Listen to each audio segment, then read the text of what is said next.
Assalamualaikum dan salam sejahtera. Bersama saya Nur Syazwani binti Azizi dalam segmen Anda Perlu Tahu. Pada minggu ini kita akan mengupaskan tajuk berkaitan pluralisme. Apa itu pluralisme? Adakah ini pertama kali anda mendengarnya ataupun sudah berkali-kali anda mendengarnya? Tapi adakah anda faham apa itu pluralisme? Pluralisme bermaksud tiada satu pun fahaman agama yang eksklusif ataupun tunggal. Dengan erti kata lain, fahaman yang sama rata. Sedangkan agama Islam ataupun agama Kristian mempunyai keistimewaan yang khusus dan mempunyai fahaman yang berbeza. Oleh itu, tanpa melengahkan masa lagi, mari kita teruskan segmen forum bersama panel kita untuk mengupas apa itu pluralisme. Adakah ia nyata ataupun hanya khayalan semata-mata?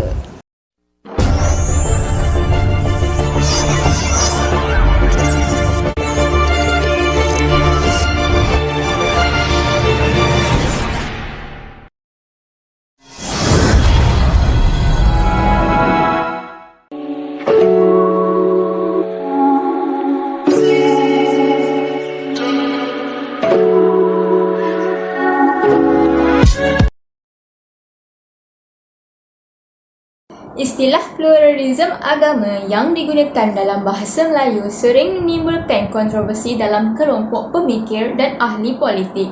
Sebahagian pihak mengatakan ia adalah terjemahan kepada religious plurality, iaitu kepelbagaian agama.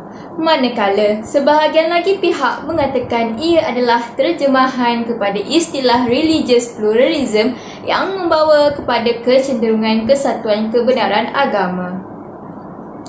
Sekiranya Allah menghendaki, nescaya Dia jadikan kamu satu, yakni yang bersatu dalam agama yang satu. Tetapi Dia hendak menguji kamu dalam menjalankan apa yang telah disampaikan kepada kamu. Itulah firman Allah yang membuktikan pengiktirafan pluraliti agama ini tersirat secara lebih tegas dalam surah Al-Ma'idah ayat 48. Sesungguhnya, Islam mengiktiraf religious plurality dan bukan religious pluralism. Alhamdulillah dan rasa syukur terhadap Ilahi kerana pada hari ini kita telah dipertemukan di dalam sebuah majlis perbincangan ilmu, majlis Forum Siswa.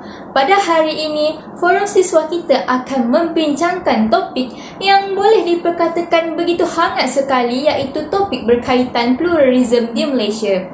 Assalamualaikum dan selamat sejahtera hadirin sekalian. Sebelum kata bersulam bicara, sebelum ilmu menusuk di dada, kata orang tak kenal maka tak cinta. Oleh itu, sebelum kita pergi dengan lebih jauh lagi, apa kata kita berkenalan dengan 4 orang ahli panel yang sudi meluangkan masa bersama kita pada hari ini. Memperkenalkan ahli panel yang pertama, iaitu saudari Nur Fatihah binti Azami. Begitu indah sekali senyumnya, bukan? Tidak kurang juga beliau manis dalam berkata-kata. Seterusnya memperkenalkan ahli panel yang kedua, Najihah binti Abdul Murad, yang kelihatan ayu sekali. Tidak dilupakan saudari panel ketiga, Liana binti Muhammad Yusri Nizam. Nampak begitu pemalu, tetapi sebenarnya beliau petah dalam berbicara. Dan yang terakhir sekali, memperkenalkan salah satunya kumbang di antara bunga yang ada. Inilah saudara Ahmad Salihin bin Ibrahim yang merupakan ahli panel yang keempat. Selamat datang kepada semua ahli panel dan selamat datang kepada hadirin yang saya hormati sekalian. Terima kasih kerana meluangkan masa anda dalam sebuah majlis ilmu, majlis Forum Siswa. Perkembangan pluralism di Malaysia, suatu kenyataan atau khayalan? Tajuk ini pada pendapat saya sangat sesuai selaras dengan isu yang sering kali hangat diperkatakan oleh seluruh masyarakat di negara kita. Jadi, bagi mengupas dengan lebih lanjut mengenai tema ini, tanpa membuang masa, saya ingin bertanyakan kepada ahli panel kita yang pertama. Saudari Fakihah, bolehkah saudari kongsikan bersama tentang isu-isu yang berkait rapat dengan perkembangan pluralism di Malaysia? Dipersilakan. Terima kasih kepada saudari moderator kita yang lagi cantik manis ini di atas soalan yang diutarakan itu tadi. Okay, bismillah, assalamualaikum warahmatullahi wabarakatuh. Terdapat beberapa isu tentang perkembangan pluralisme di Malaysia. Antaranya adalah yang pertama, perancangan penubuhan Suruhanjaya Antara Agama iaitu Interfaith Commission yang juga dipanggil IFC. Penubuhan IFC ini bermula apabila Majlis Perundangan Agama Hindu, Kristian, Buddha dan juga Sikh melalui memorandum mereka kepada Majlis Peguam pada 21 Ogos 2001. Penubuhan IFC ini mendapat tentangan daripada masyarakat Islam sehingga tertubuhnya satu persatuan iaitu Allied Coordination Committee of Islam NGO iaitu dipanggil juga ASIN.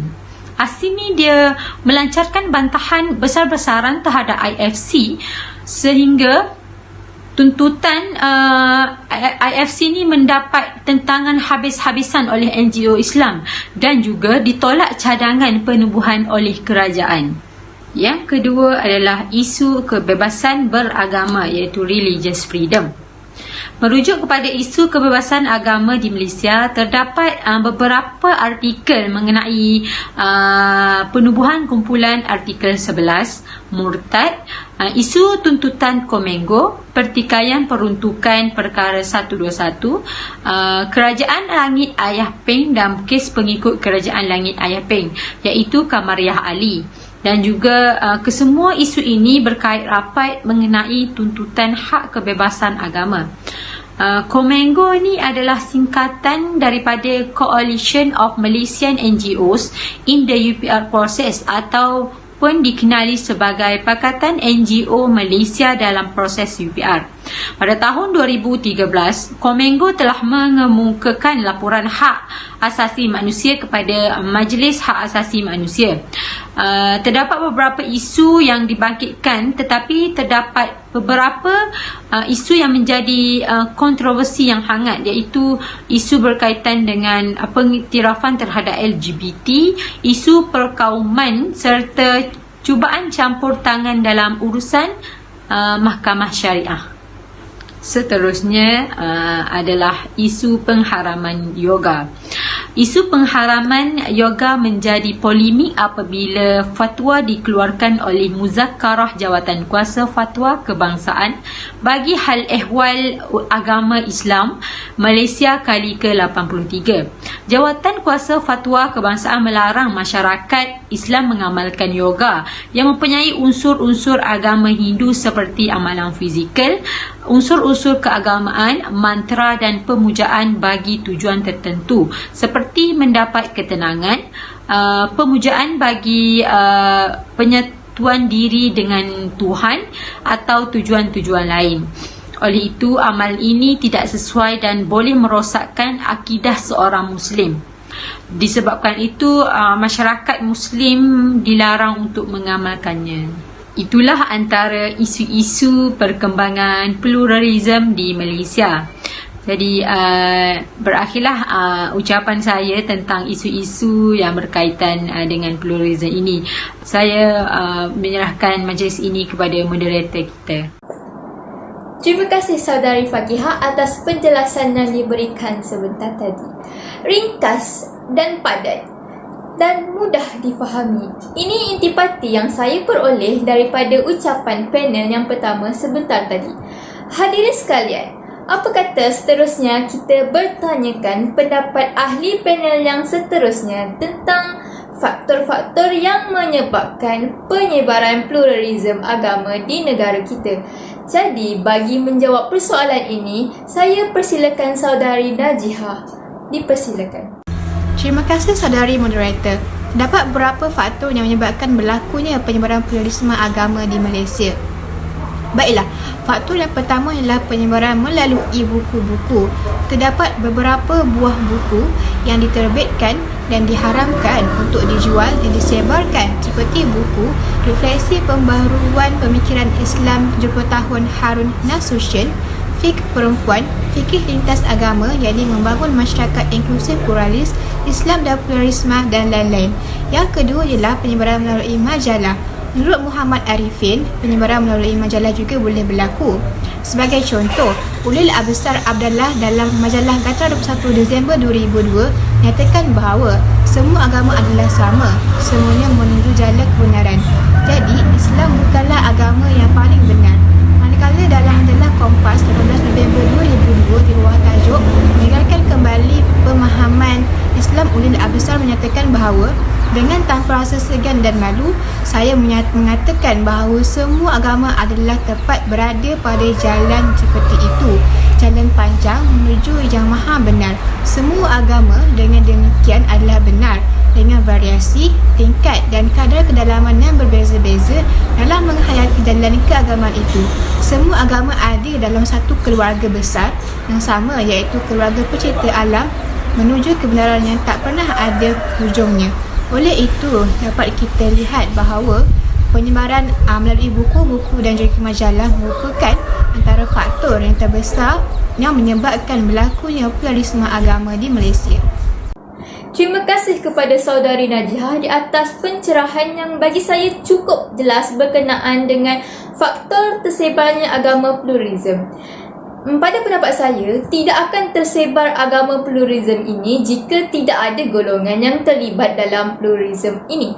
Jadi, saya sangat teruja untuk bertanyakan kepada panel kita yang ketiga, iaitu saudari Liana. Pada pendapat saudari, siapakah antara golongan ini yang perlu kita risaukan dalam penglibatan mereka terhadap agama pluralisme ini? Okey, pluralisme ini berkait dengan pemahaman di antara kepelbagaian agama dan kesatuan agama, di mana ia menimbulkan kekeliruan kepada masyarakat Muslim, khasnya kecelaruan makna istilah-istilah tersebut berkait dengan kedudukan agama Islam yang memiliki kebenaran yang nyata.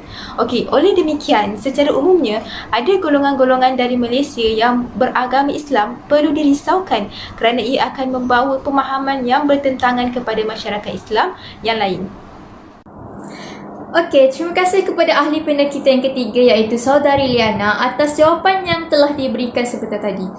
Nampaknya perkembangan pluralisme di kalangan masyarakat kita ini bukan hanyalah khayalan semata dan agak membimbangkan juga kerana mereka boleh melakukan pelbagai cara bagi menyebarkan dakwah kepada semua golongan, tidak kira bangsa maupun agama. Saya ingin mengajukan soalan kepada ahli panel kita yang seterusnya, iaitu saudara Ahmad Salihin. Adakah negara kita, Malaysia, ada mengeluarkan fatwa terhadap isu pluralisme ini sendiri selepas wujudnya fahaman agama ini? Terima kasih saudari moderator. Pertama sekali, saya ingin ucapkan terima kasih kerana telah menjemput saya ke sesi forum kali ini. Bagi menjawab pertanyaan moderator, terdapat dua fatwa yang telah dikeluarkan di Malaysia berkenaan dengan pluralisme agama, iaitu pertama, fatwa yang berkaitan dengan liberalisme. Hasil daripada keputusan Muzakarah ke-74 pada 2006, gerakan pemikiran liberalisme mengandungi fahaman-fahaman yang didapati menyeleweng dari aspek akidah dan syariah. Dari aspek akidah, fahaman liberal dikatakan berpegang kepada konsep pluralisme. Menurut keputusan fatwa lagi, konsep pluralisme yang menjadi pegangan kaum liberal adalah berkonsepkan kepada setiap agama mempunyai konsep, persepsi dan respon yang tersendiri terhadap realiti yang agung. Semua agama adalah sama taruhnya, merujuk kepada realiti yang agung. Kedua, Fatwa Pluralisme Agama. Pada 31 Julai 2014, Kerajaan Negeri Selangor telah mewatakan fatwa pemikiran liberalisme dan pluralisme agama. Berikut adalah antara isi kandungan yang diwatakan oleh Mufti Selangor. Mana-mana bahan terbitannya berusul pemikiran-pemikiran fahaman liberalisme dan pluralisme agama hendaklah diharamkan dan boleh dirampas. Suruhanjaya Komunikasi dan Multimedia Malaysia hendaklah menyekat laman-laman sosial yang bertentangan dengan ajaran Islam dan hukum syarak. Itu saja daripada saya. Terima kasih. Baiklah, terima kasih saya ucapkan kepada saudara Ahmad di atas perkongsian terhadap fatwa yang telah diwujudkan di negara kita. Penerangan yang sangat jelas bagi saya dan sangat bermanfaat untuk kita semua. Terima kasih juga kepada semua ahli panel kerana sudi meluangkan masa bersama kita. Maka dengan ini selesainya sesi pertama kita, iaitu sesi bersama dengan ahli panel. Sekarang tibalah masa untuk saya buka majlis ini kepada sidang penonton sekalian, iaitu bersama-sama dengan ahli panel dalam sesi soal jawab. Namun, suka untuk saya ingatkan kepada sidang hadirin yang ingin bertanyakan soalan untuk menyatakan nama anda terlebih dahulu sebelum mengajukan sesuatu soalan kepada ahli-ahli panel kita yang cukup hebat pada hari ini. Tanpa melengahkan masa, silakan kita buka majlis kita untuk soalan yang pertama.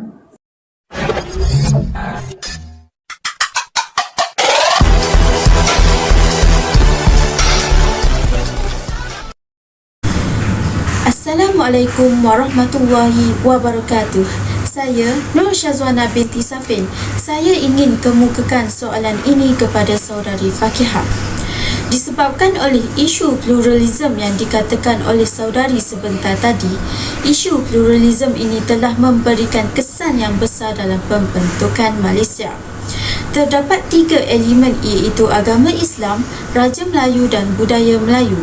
Namun, fahaman pluralism ini telah memberikan kesan kepada ketiga-tiga elemen ini dan juga kepada negara, politik dan masyarakat. Oleh itu, apakah kesan-kesan yang disebabkan oleh fahaman pluralism ini terhadap negara, politik dan masyarakat di masa hadapan sekiranya fahaman pluralism ini terus berleluasa dan tidak dibendung? Terima kasih saudari Syazwana untuk soalan yang menarik itu. Okey, apakah kesan-kesan jika fahaman pluralism ini dibiarkan dan berleluasa? Okey, pertama, kesan kepada negara. Fahaman pluralism yang inginkan hak kesamarataan kalau dibiarkan begitu saja boleh menyebabkan mengganggu struktur pentadbiran negara. Ini kerana sekiranya pluralism ini diteruskan, perlembagaan persekutuan perlu membuat pindaan, dan jika ingin meminda mengenai perkara 3 dalam perlembagaan, isu-isu berkaitan akan muncul seperti hak keistimewaan raja dan hak istimewa Melayu turut akan dipinda. Ini boleh mengakibatkan perdebatan yang sangat sengit yang akan berlaku dan juga mungkin berkesudahan dengan kekacauan. Yang kedua adalah kesan kepada politik. Persefahaman pluralism dalam agama yang menggoncangkan keutuhan perlembagaan persekutuan juga memberikan kesan kepada politik negara. Kerajaan yang memerintah kini merupakan satu contoh dalam menggambarkan bagaimana pluralism itu wujud dalam pentadbiran negara. Setiap badan politik memperjuangkan hak-hak etnik masing-masing sepanjang mereka mentadbir negara. Walau bagaimanapun di dalam perjuangan itu, mereka masih menghormati akan prinsip-prinsip yang telah dipersetujui sewaktu pembentukan awal parti itu. Hak keistimewaan Raja dan Melayu masih kekal diteruskan tanpa bertentangan, iaitu dengan syarat mereka diberikan kebebasan untuk menjalankan urusan berkaitan etnik secara bebas. Persefahaman sebegini menjaminkan kelangsungan konsep pluralism dalam pemerintahan sehingga kini. Namun begitu, fahaman baru dalam melihat bagaimana pluralism dalam politik yang dilakukan ini mengakibatkan pergolakan berlaku. Ini kerana generasi-generasi muda terutamanya melihat pendekatan pluralism lama yang digunakan adalah tidak sesuai dan perlunya pendekatan baru dalam melaksanakan konsep pluralism tersebut. Seterusnya adalah kesan kepada masyarakat. Bagi masyarakat yang boleh menerima akan pendekatan baru ini, mereka akan bersama-sama memperjuangkan, manakala bagi masyarakat yang tetap melihat akan hak keistimewaan Melayu perlu dikekalkan menyebabkan pertembungan fahaman antara kedua-dua pihak. Perbezaan pandangan ini sekiranya dibiarkan akan menyebabkan wujudnya persefahaman antara masyarakat. Disebabkan itu, fahaman pluralism membawa kepada perpecahan dan perbezaan pandangan. Mereka akan berada di dalam kelompok yang mana masing-masing ingin memperjuangkan hak masing-masing.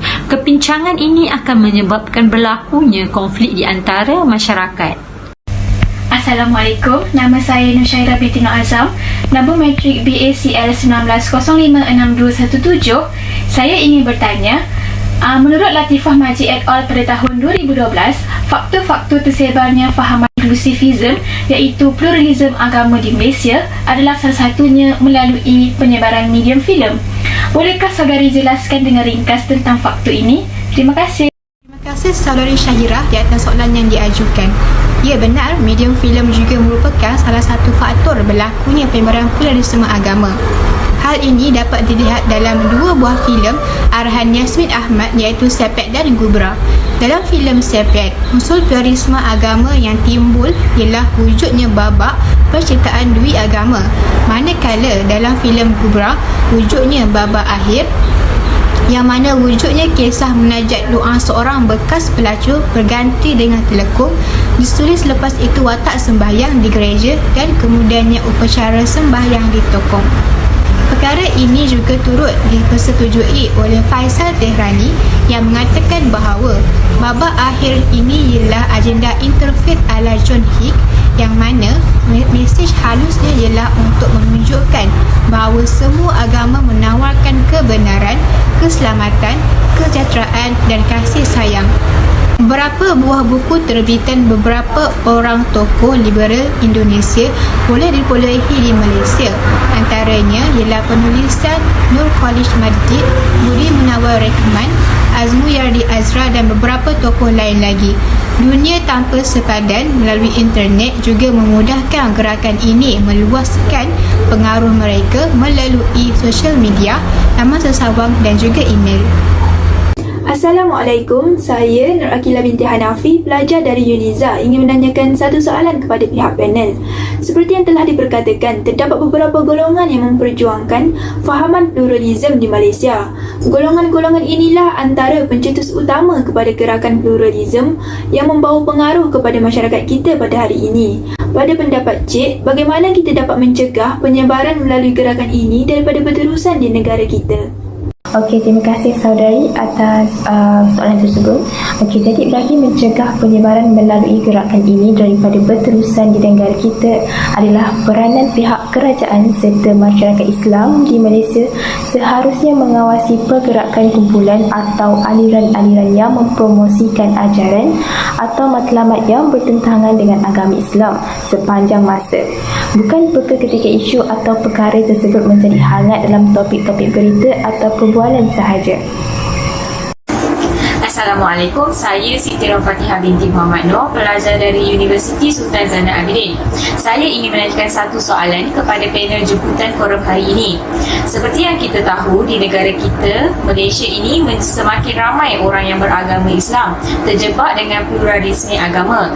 Jadi, siapakah golongan yang mencetuskan kemunculan pluralisme agama ini di Malaysia sehingga dapat menarik ramai penganutnya? Okey, terima kasih atas soalan tersebut. Okey, jadi golongan yang mencetuskan kemunculan pluralisme agama di Malaysia, yang pertama adalah Kerajaan Langit Ayah Pin, iaitu ajaran Arifin Muhammad. Okey, Ayah Pin telah mempromosikan satu ajaran yang mengajar semua agama adalah sama dan setiap orang berhak untuk mengamalkan agama dengan apa jua cara yang mereka sukai. Okey, yang kedua, fahaman dan transcendent unity of religions atau Sophia Perennis. Okey, di mana golongan ini menyatakan bahawa Tuhan berada di titik puncak, sementara semua agama mengalir ke bawah dari titik puncak tersebut. Demikian juga dalam waktu yang sama, semua agama naik dari bawah ke atas, yang akhirnya akan bertemu di titik puncak tersebut. Okey, seterusnya yang ketiga adalah penganut mazhab John Hick, di mana golongan ini ialah mereka yang terpengaruh dengan pluralisme agama gagasan John Hick yang menganjurkan semua agama sama rata. Antara sarjana-sarjana yang terpengaruh dengan gagasan ini ialah Anwar Ibrahim dan Hashim Kamali. Okey, yang keempat adalah Islamic pluralism, di mana ia telah diperkenalkan oleh Osman Bakar. Menurut Khalif Muammar, Osman Bakar telah memperkenalkan konsep ini dalam karyanya iaitu The Quran on Interfaith and Intercivilization Dialogue, Interpreting a Divine Message for 21st Century Humanity 2006. Assalamualaikum. Saya Nur Hashimah binti Mat Shah.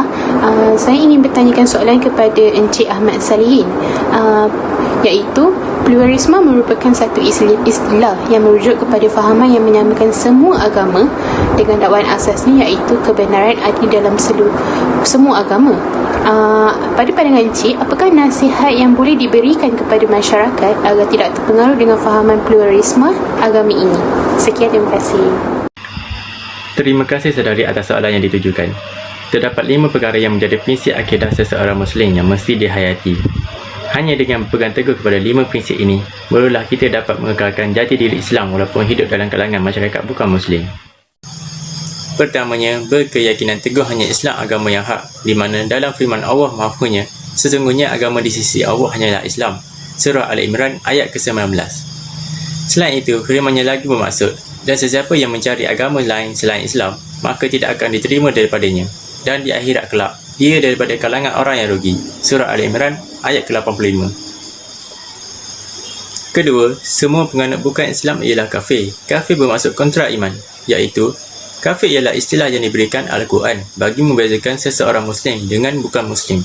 Hakikatnya, tiada pertemuan antara orang Islam dan orang kafir di akhirat kelak. Ketiga, segala usaha dan amalan baik orang kafir serta orang yang murtad tidak diterima oleh Allah di akhirat kelak. Maka sebaik dan semulia mana akhlak orang kafir sekalipun, segala amal kebajikan mereka tetap tiada nilai di sisi Allah. Allah berfirman dalam Mahfunya, dan orang yang kafir itu amalan mereka seperti fata morgana di tengah tanah lapang. Orang yang menyangka ia air, tetapi apabila dia datang kepadanya, dia tidak mendapat sesuatu apapun. Surah An-Nur ayat ke-39. Keempat, semua agama lain adalah batil dan tiada kena-mengena dengan agama Islam sama sekali. Sesetengah generasi muda terpengaruh dengan dakwaan. Kononnya ajaran-ajaran agama yang ada pada hari ini semuanya berasal-usul daripada Nabi-Nabi terdahulu. Dalam kata lain, semua agama itu hanyalah satu kelangsungan terhadap apa yang dibawa oleh Nabi-Nabi. Kenyataan ini tidak benar sama sekali. Yang benar, semua Nabi terdahulu hanya membawa agama Islam. Hal ini jelas melalui nas-nas Al-Quran antara firmannya yang bermaksud, dan tidaklah Ibrahim itu seorang Yahudi maupun Nasrani, tetapi dia seorang Hanif dan Muslim, dan tidaklah dia daripada kalangan musyrikin. Surah Al-Imran ayat ke-67. Kelimanya ialah wajib bara'ah daripada agama selain Islam. Bara'ah bermaksud berlepas diri. Muslim wajib berlepas diri pada sebarang unsur peribadatan dan kepercayaan agama lain. Firman Allah Mahfunya, katakanlah wahai Muhammad, wahai orang kafir, aku tidak akan menyembah apa yang kamu sembah, dan kamu tidak mahu menyembah Allah yang aku sembah. Dan aku tidak akan beribadat dengan cara kamu beribadat, dan kamu pula tidak mahu beribadat dengan cara aku beribadat. Bagi kamu agama kamu, dan bagiku agamaku. Surah Al-Kafirun. Kesimpulannya, kita tidak boleh bersetuju atau turut serta dalam apa jua bentuk doktrin, kepercayaan, syiar, perayaan agama dan peribadatan orang kafir. Dengan berakhirnya sesi soal jawab sebentar tadi, maka majlis ini juga telah sampai ke penghujungnya. Jutaan terima kasih saya ucapkan kepada semua ahli panel kerana sudi meluangkan masa bersama dengan forum siswa pada hari ini. Terima kasih juga saya ucapkan kepada para sidang pendengar kerana sudi bersama dengan kami sehingga ke akhir majlis. Saya mewakili jawatan kuasa penganjur dengan rasa rendah hati memohon ribuan ampun dan maaf sekiranya terdapat mana-mana kata yang tersalah atau mana-mana cacat dan cela yang terdapat dalam majlis ini dari mula sehingga akhir. Jadi saya mengharapkan agar apa yang kita buat pada hari ini, apa yang kita kongsikan pada hari ini, semuanya dapat memberikan manfaat kepada semua sidang pendengar juga kepada diri saya sendiri. Sebelum saya akhiri dan labuhkan tirai majlis, izinkan saya untuk memberikan serangkap pantun. Kalau ada sumur di ladang, boleh saya menumpang mandi.